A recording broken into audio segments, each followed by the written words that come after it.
கேள்வி ஒன்றாக இருந்தாலும் பதில் எப்படியா இருக்கான், ஆளுக்கு ஏற்ற மாதிரி மாறுபடும். நேரில் வந்துட்டால் என்ன பண்ணிடலாம், எல்லா கேள்வியும் கேட்டு தெளிவாக. அதுக்கு தான் சத் சங்கம். என்னுடைய நோக்கம் எல்லாம் மனிதர்கள் எல்லாம் மகிழ்ச்சியாக இருக்கணும், அவ்வளோதான். அவர் நல்ல ஒரு பதில் சொன்னார் பார்த்தீங்களா, கேள்வி கேட்கல. அவர் தாடியே வச்சுங்கிறாங்க, வழிக்காமல் விட்டாங்க. அப்படிதானே? டைம் இல்லையோ என்னவோ, 4 பேர் அழகாகுதுன்ட்டு என்ன பண்ணுவான், மாமா உனக்கு தாடி தான் மாமா அழகுன்னா என்ன பண்ணுவான். இப்போது சோறு சாப்பிட்டா உள்ளே படுதியா, ஆனால் ஒருத்தி சொல்லிட்டா மாமா உனக்கு மீசை அழகு, அந்த முடியை வெட்டாதுன்ட்டா. வெட்டும் போதெல்லாம் அவன் ஞாபகத்துக்கு வரான். எதுக்கு வச்சுக்கிறாரு, நான் எதுக்கு வச்சுக்கிறேன்னா, இதுமாதிரி ஒரு அக்கா பொண்ணு ஒருத்தி வந்து இந்த முடியெல்லாம் ரசிக்கிறா, அதனால என்ன பண்ண வேணாம். நம்ம ஒருத்தருக்கு ஒரு காரணம் இருக்குமா இருக்காதா? ஆடிக்கு பின்னால் ஆவணி, தாடிக்கு பின்னால் தாவணி. ஒருத்தர் சோகமாயிட்டு தாடி வச்சுக்கிறாரு, லவ் ஃபெயிலியர் ஆகிட்டார். அப்பா கரெக்டா? ஒருத்தரும் ஒரு காரணம் வச்சுருப்பான். எனக்கு என்னமோ அழகாகுதுன்னு வச்சுக்கிறேன், உனக்கு எப்படி புரியலையா? ஓகே வித்யா நல்லா இருக்குது. யாரெல்லாம் நல்லா இல்லைன்றீங்க தாடியை? மெஜாரிட்டி சொன்னால் எடுத்துடுறேன். மெஜாரிட்டி சொல்லுங்கள். இப்போ கூட இந்த தாடி நல்லா இல்லை. இப்போ வந்து உங்களை நீங்கள் மெஜாரிட்டினா நான் நாலு அடுத்த வாரம் ஷேவ் பண்ணிட்டு வந்து உட்காந்துறேன். மேட்ரு இங்கே இல்லை. புரியுதா என்ன சொல்கிறேன்ட்டு? உங்களுக்கு ரெஸ்பான்ஸ் பண்ணுறேன் நான். மாதிரி நல்லா என்ன சொல்கிறாங்க, ஒன்றும் நான் ஒரு மோதிரம் போட்டேன், ஒரு பிள்ளை சொல்லிட்டா, ஐயா வந்து ஈஸியாக தடவின்னு கிடிவின்னு இருப்பார், இப்படி பேசுவார். இந்த ரிங்கு போட்டார், தாடி தொட்டே பார்க்கறதில்ல. என்னை நோட்டீஸ் பண்ணுறது ஒரு வேலை பாரு. ஒருத்தர் சொன்னாங்க, கை நீட்டி பேசாத, கட்சின்னு போல இருக்குதுன்னாங்க. இல்லை கை வரல வந்துச்சேன், திருஷ்டி ஆயிடுச்சு. நான் என் மச்சிஞ்சி ஒத்தி, எனக்கு மச்சிஞ்சி நிறைய பேர் இருக்கிறாள். அதை ஒத்தி சொன்னேன், உனக்கு திருஷ்டி ஆயிடுச்சு மாமா, நீட்டி பேசுகிற இல்லை, திருஷ்டி கழிஞ்சிச்சுட்டா.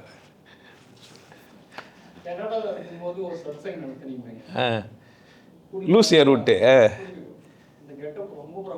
பத்தியா உங்களுக்கு இப்போ குளிச்சுட்டு தான் வந்து நான் குளிச்சுட்டு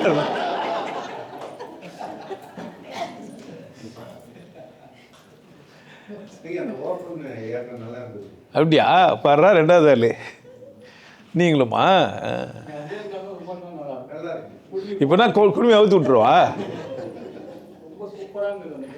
அடுத்த வாட்டியை பொண்டாட்டிகிட்ட சொல்கிறேன், மாதிரி நல்லா இருக்குன்றாங்க. அவளுக்கும் பாவம் வேலை தானே. இன்னைக்கு இந்த பொட்டு வச்சது வீட்டில் தான். சிங்கம் கூட அவங்க தான் வாங்கி கொடுத்தாங்க. காசு எந்த தான் இல்லை, அதை சொல்லி வைக்கணும். இல்லை அவமா உன் பொண்டாட்டி தான் வேலைக்கு போகல. ஒருத்தன் கேட்டான், எல்லோரும் வேலைக்கு போக போகணும், எல்லாம் சம்பாதிக்கணும்னு சொன்னீங்களே, உன் பொண்டாட்டி மட்டும் ஏன்டா வேலைக்கு அனுப்பலன்னா, என்னத்தை செஞ்சு தொலைகிறது வரி கேள்வி கேட்டானுங்க. என்ன ஒரு பெண்ணுன்னா சுயமாக சம்பாதிக்கணும், அப்போ தான் கௌரவமாக இருப்பான்னு சொன்னேன். உன் பொண்ணு ஏன் வேலைக்கு போகலன்னு கேட்குறான். இல்லைடா பேங்க் பேலன்ஸ் நான் பண்ணி வச்சுக்கிறேன், என் பொண்ணுக்கு என் பிள்ளைக்கு சேர்த்து நான் சம்பாதிக்கிறேன்பா, வேலைக்கு போனா தெரியவே இல்லை. ராஜா பிள்ளைங்கள்லாம் வேலைக்கு போவாங்க என்னவோ. ஆனால் ராஜா எல்லாருக்கும் என்ன சொல்லுவார், வேலை செய்ய தான் சொல்லுவார். ராஜா செய்வார். நான் ராஜா மாதிரிலாம் இல்லை, நான் உழைச்சேன், நான் போனேன், ஒரு 25 வருஷம் கம்பெனியில் வேலை பார்த்தேன், எனக்கு பென்ஷன் இருக்குது, அந்த தைரியத்தில் தான் பேசிக்கிறேன். அவங்க வேலைக்கு போனாலும் போகலாம், போகாமல் போனாலும் யார் இஷ்டம். என்னால் முடிஞ்சாலும் சோறு போட போகிறேன் அப்படி தானே. ஆனால் விருப்பத்தேர்வு யாருதே? எல்லாருக்கும் இருக்குது. அவங்களுக்கு வாய்ப்பு எப்படி, அப்படி ஒரு வாரம் அவங்களுக்கு நான் என்ன பண்ண முடியும்? இல்லை பொறுப்பு அந்த மாதிரி ஆயிடுச்சு. காக்கா கிட்ட போய் முட்டை போட்டு போகிற குயில் மாதிரி ஆகிட்டாங்க. இல்லை குயிலுக்கு எந்த வேலையுமே இல்லை, எல்லாத்தையும் காக்கா பார்த்துக்கோ. சில பேர் அந்த மாதிரி பிறவி இல்லை, ஒரு சிலருக்கு அந்த மாதிரி. எனக்கு அந்த மாதிரி செருப்பு கிடையாது 9வது படிக்கிற வரைக்கும். நான் கால் நச்சு எழுதுவேன். நீங்கள் தொட்டு கும்பிட்டு விட நான் தொட்டு கும்பிட்டு தான் ரொம்ப அதிகம். காலை தூக்கி தள்ள வச்சுக்க முடியாது, வச்சுருந்தா தூக்கி வச்சு நான் ஆடுவேன். சிங்காமலை ஸ்கூல் இங்கேருந்து இங்கே ஏரி இருக்குது, அந்த பக்கம் இருக்குது இல்லை, சிட்கோ நகரில். இங்கேருந்து சிங்காமலை ஸ்கூலுக்கு காலில் போயிடணும். ஷிஃப்ட்டு ஸ்கூல் வராது.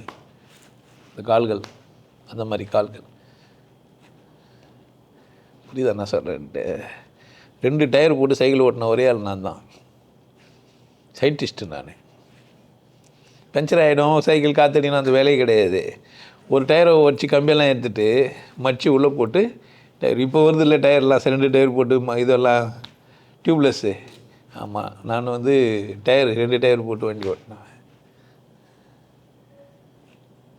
சொன்னேன், அண்ணன் அந்த பக்கம் விட்டுந்தீங்கன்னா நான் வேற ஆள் வச்சு இங்கே போட்டான். இதுவும் நல்லா தாங்க அது. என்னப்பா அதுதான் உங்கள் நிலமை என்ன ஆகுது. உங்களுக்கு எல்லாருக்கும் ஒரு விஷயம் சொல்கிறேன். ஆனந்த வாழ்வு அப்படின்ற ஒரு கோர்ஸ் யூடியூப்பில் போட்டு வச்சுக்கிறேன். Happy life course. நீங்கள் மெம்பர் ஆனீங்கன்னா ஆனந்த வாழ்வு கோர்ஸை நேரடியாக நீங்கள் யூடியூப்பில் பார்க்கலாம். ஃபேமிலியாக டிவியில் போட்டுனா பண்ணலாம், எல்லாரும் ஃபேமிலியாக போட்டு பார்க்கலாம். ஒருத்தர் தான் சப்ஸ்கிரைப் பண்ணீங்க, 5 பேர் 6 பேர் என்ன பண்ணலாம், நீங்கள் அதை பார்க்கலாம். வாய்ப்பு பயன்படுத்திக்க. நல்லா இருங்க, சிறப்பாக இருங்க, கொண்டாட்டமாக இருங்க. உங்களை நீங்கள் மதிப்பு மிகுந்தவராக மாற்றுறது உங்கள் கையில் தான் இருக்குது. நல்லா இருங்க. நான் ஒரு வாய்ப்பு என்னை பயன்படுத்திக்கலாம். நல்லது.